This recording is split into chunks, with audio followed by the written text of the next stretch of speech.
Star Trek's new series exposes everything brilliant and broken about the iconic franchise. For nearly 6 decades, Star Trek has stood as a mirror to humanity's hopes, flaws, and contradictions. It's been a utopian dream of a better tomorrow, a stage for moral parables, and at times, a playground for big-budget space spectacle. But Star Trek's newest series has gone further than most. It's stripped away the franchise's polished veneer to reveal both its greatest strengths and its lingering weaknesses. The result is a show that feels like a love letter and a critique all at once. A bold experiment that asks, can Star Trek evolve without losing itself? The duality of progress. From its first episode, the new Star Trek series feels like a reckoning. Gone are the perfectly composed officers who always find the moral high ground. Instead, we see flawed, ambitious, even broken Starfleet officers navigating a world where optimism feels earned rather than assumed. It's not that the show has abandoned Star Trek's core optimism. It's that it finally acknowledges how hard that optimism is to maintain. In a sense, this is the most honest Star Trek has been in years. The franchise has always been about progress, but it often depicted that progress as inevitable. Now, we're reminded that it's fragile, that humanity's better angels must constantly fight to stay in control. That tension between idealism and realism is where the new series thrives. The brilliance lies in how it captures the spirit of Gene Roddenberry's creation without worshiping it. It doesn't paint the Federation as perfect, but as aspirational, a civilization constantly wrestling with its own ideals.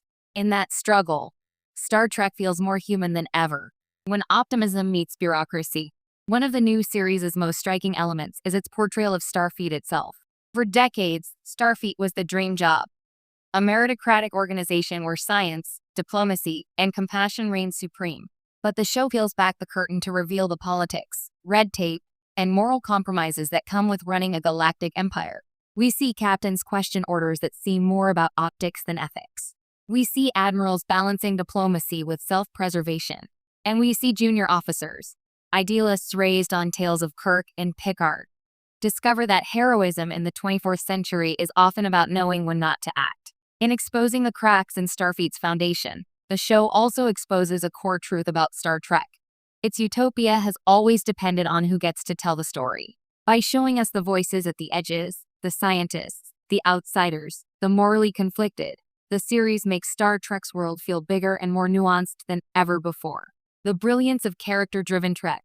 Perhaps the most refreshing part of the new series is its focus on people, not just principles. This is character-driven Star Trek at its best. The crew isn't defined by their uniforms, but by their contradictions. A captain haunted by failure, a doctor whose compassion borders on obsession, an ensign who dreams of command but fears leadership. These characters embody the idea that Starfleet's greatest mission isn't exploring the stars, it's understanding themselves. Every ethical dilemma, every alien encounter, becomes a reflection of the human condition. In that way, the series reclaims Star Trek's original brilliance, using sci-fi not as escapism, but as introspection. There's also something quietly revolutionary about how the show handles diversity. It doesn't make speeches about inclusion. It simply lives it. The bridge crew reflects the true breadth of humanity and beyond, and their cultural, emotional, and philosophical differences aren't treated as obstacles, but as the source of their strength. It's a natural evolution of Star Trek's foundational message. Infinite diversity in infinite combinations. The broken parts still linger. For all its innovation, the series also inherits Star Trek's most enduring flaws. Its pacing can wobble between introspective brilliance and narrative clutter. It sometimes tries to juggle too many philosophical ideas at once, leaving emotional threads unresolved. And in its effort to modernize the franchise, it occasionally leans too hard into serialized storytelling, sacrificing the clean moral clarity that made classic Trek so accessible. There's also the challenge of legacy. Every Star Trek show lives in the shadow of what came before. When the new series challenges the ideals of the Next Generation or Deep Space Nine, it risks alienating fans who see those eras as sacred. But maybe that's part of the point. Star Trek has always been about